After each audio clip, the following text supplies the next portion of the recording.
apa sih? Halo teman-teman semua, perkenalkan nama saya Gloria. Selamat datang di podcast Ngobrolin Apa Sih? Tempat kita ngobrol bareng-bareng soal remaja. Podcast ini dibikin oleh Komisi Remaja Gereja Kristen Jawa Bogor atau GKJ Bogor. Isinya nanti tempat kita di mana para remaja untuk ngobrol bareng.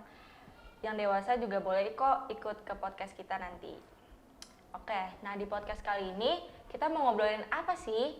Kira-kira apa ya? Sebelum kita lanjut tentang yang mau kita bahas sekarang, jangan lupa like, comment, subscribe, dan share ya. Nah, di sini ada Mbak Astrid. Halo Mbak Astrid. Tebak yuk kita kira-kira bakal bahas apa? Nah, sambil teman-teman nebak, kita tanya dulu yuk kabar kakak kita di sini. Gimana Mbak Astrid kabarnya? Kabar baik. Puji Tuhan. Nih, ngomong-ngomong tentang tema yang akan kita bahas hari ini, gimana sih Mbak kegiatan fans building-nya? Aman? Aman banget. Aman. Oke. Nah, aku udah sebutin ya teman-teman kata kuncinya. Jadi ketebak banget kalau hari ini kita bakal bahas K-pop. Nah, aku pertama dulu aku mau nanya nih Mbak, kenapa sih Mbak Astrid tuh suka K-pop?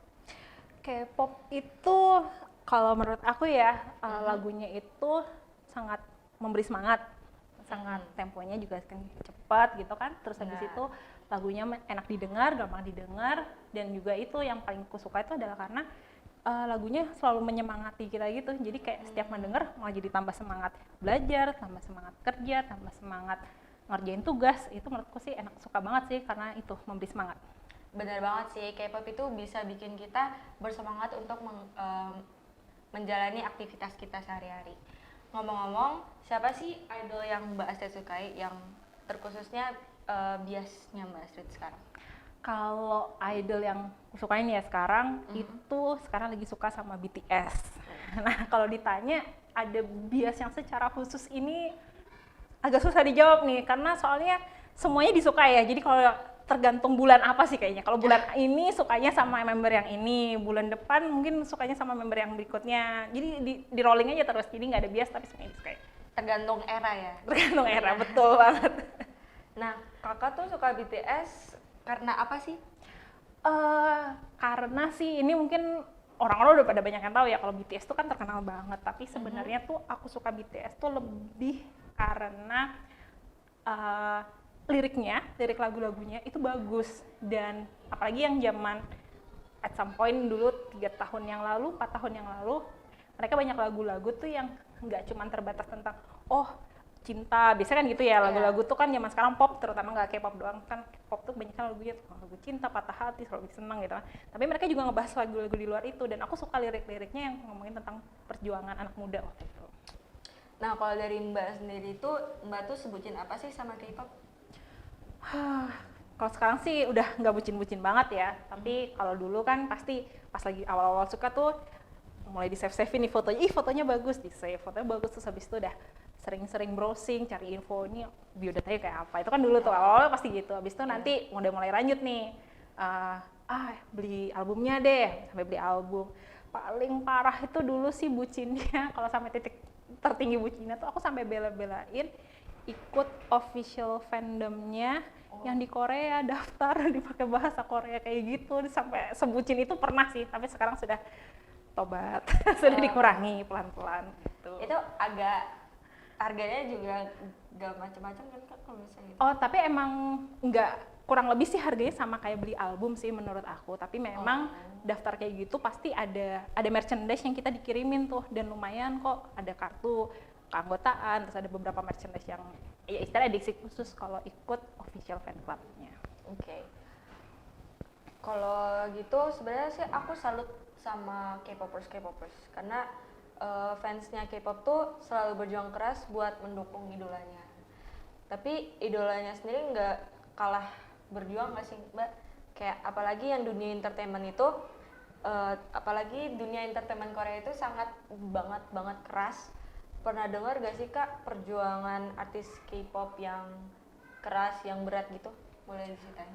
Banyak ya, banyak banget sih yang salah satu yang aku suka kan BTS ya. ada juga member-member BTS tuh yang memang perjuangannya lumayan berat nih. Salah satunya mungkin pernah dengar namanya Suga. Nah, Suga ini kebetulan memang dia ini kan lulus SMA kemudian pindah ke Seoul nih. Terus dia itu sebenarnya nggak disupport sama orang tuanya, nggak didukung sama orang tuanya. Jadi dia jadi istilahnya persiapan untuk jadi trainee itu dia tuh sambil latihan untuk jadi trainee, latihan rap, latihan producing musik, itu juga dia harus sambil kerja part time, kerja paruh waktu tuh. Nah, jadi waktu itu kalau dia kerja paruh waktunya, kalau kita bayanginnya kayak jadi ini ya, driver GoFood kali yang nganter-nganter pesanan makanan kesana kemari. Pas lagi nganterin makanan itu karena hujan naik motor ya, terus dia ini kecelakaan. Nah, mulai dari situ tuh katanya sih bahunya tuh istilahnya ada yang cedera dan nggak pernah diobatin sampai proper sih waktu itu. Jadi memang selama latihan itu dia harus nahan sakit bertahun-tahun tuh kayak gitu. Jadi memang perjuangannya itu hanya untuk bisa debut itu udah nggak disokong sama orang tua. Habis itu dia harus kerja paruh waktu, udah gitu kecelakaan pun dia tetap harus struggling, harus usaha. Untungnya sih debut dan kebetulan sukses ya. Baru setelah berapa tahun mereka bekerja jadi idol, mereka sudah langsung itu akhirnya baru bisa benar-benar recovery, dioperasi sampai sembuh. Tapi menurut aku sih tragedinya luar biasa ya. Memang dia itu dengan menahan sakit tetap juga berusaha, tetap juga berlatih sampai bisa debut kayak gitu. Dan sampai sukses sekarang. Emang salut banget sih sama idola-idola yang tujuan mimpi mereka untuk debut gitu. Kayak apalagi Suga BTS itu sekarang udah terbayar banget sama kerja keras dia yang selama ini dia capai. Idola tuh terkenal sama kerja kerasnya, kualitasnya, apalagi vokalnya, rapnya, dance-nya. Aku kan juga suka dance. Dan sambil nyanyi itu nggak segampang yang dikira gitu. Jadi menurut jadi dari talent-talent yang mereka miliki itu kan mereka jadi booming sampai keluar dunia. Jadi kalau dari Mbak sendiri, faktor apa sih yang membuat K-pop itu mendunia? Kalau menurut aku sih memang K-pop bisa mendunia kayak sampai sekarang ya. Mungkin 20 tahun yang lalu, 10 tahun yang lalu tuh nggak menyangka orang-orang tuh bakal ada K-pop yang sampai penggemarnya nggak cuman di Asia doang, sampai ke Amerika Latin, Amerika Utara, itu sampai sebanyak itu. Tapi menurut aku sih salah satu faktornya adalah dari orang-orang Korea itu, mereka mindsetnya adalah mereka tuh tidak mudah puas. Jadi kalau sudah melakukan sesuatu, mereka nggak akan langsung puas, oh ini udah oke nih, enggak, tapi mereka akan apa ya yang bisa kita improve lagi, apa yang bisa kita perbaiki. Menurut aku itu ada nggak cuman di artis K-pop aja, nggak cuman di idol aja, tapi seluruh orang Korea itu sebagian besar tuh memang mereka tidak cepat puas dengan apa yang mereka kerjakan gitu. Jadi selalu pengen striving, selalu pengen berusaha untuk lebih baik lagi, lebih baik lagi. Dan itu kemudian juga pada saat mereka punya kesempatan untuk mendunia dan mereka sudah siap, itu salah satu faktor banget tuh akhirnya bisa tak mendunia langsung gitu. Kalau menurut Mbak Asya sendiri, entertainment Indonesia bisa nggak sih kayak mendunia gitu kayak di negara Korea sendiri gitu? Kita punya peluang ya, banyak banget sebenarnya. Banyak kan sekarang misalnya industri film Indonesia ini udah menurutku sih sudah sangat perkembangannya pesat banget ya dibandingin 10-20 tahun yang lalu. Sebenarnya sangat bisa banget sekarang, apakah kita bisa cepat puas dengan itu? Nah, kita jangan cepat puas, kita juga harus berusaha untuk memperbaiki, mengupgrade apa sih sekarang batas kita, oh kita naikin lagi kayak gitu. Jadi pasti bisa banget sebenarnya kalau entertainment Indonesia.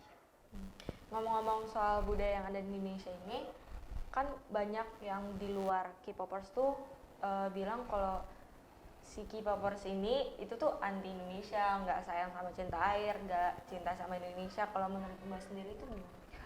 K-popers nggak cinta tanah air, gimana ya? Kalau menurut aku sih nggak banget sih. Sebenarnya kita itu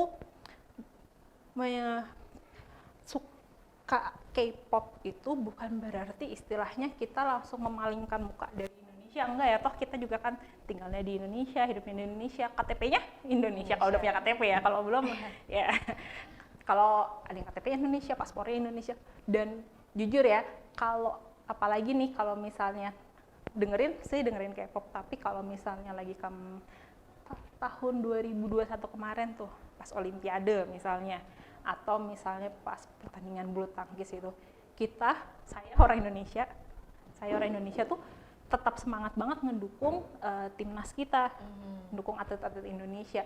Jadi menurut saya jiwa nasionalisme kita itu bukan diukur dengan musik apa yang kita dengerin, bukan istilahnya challenge TikTok apa yang kita jalanin gitu kan. Oh, challenge-nya pakainya lagu Korea, enggak juga sih, tapi lebih ke arah ya memang kita itu suka banget, kita juga selalu dukung orang-orang Indonesia yang berprestasi, kita juga dukung film-film Indonesia, kita juga dukung talenta-talenta di Indonesia sih, menurut aku gitu.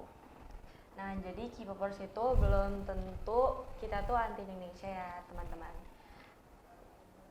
Seru banget ya, ternyata di gereja kita ini punya banyak banget K-popers. Jadi kayak kita bisa berbagi pendapat, kita bisa buat ngundang teman untuk ngobrolin itu di podcast kita ini. Walaupun beda fandom, kita kan beda fandom, dan beda generasi juga, kita juga bisa tetap satu, dan tentunya untuk cinta Indonesia. Nah, oke deh Mbak Astrid, mungkin segini dulu percakapan kita untuk episode kali ini. Minggu depan kita akan sambung lagi dengan membahas isu-isu K-pop seperti oplas atau operasi plastik, brand ambassador, dan isu-isu yang lebih dalam lagi. Pantengin terus Ngobrolin Apa Sih, dan jangan lupa buat subscribe, like, share, dan komen ya teman-teman. Sampai jumpa. Ngobrolin apa sih?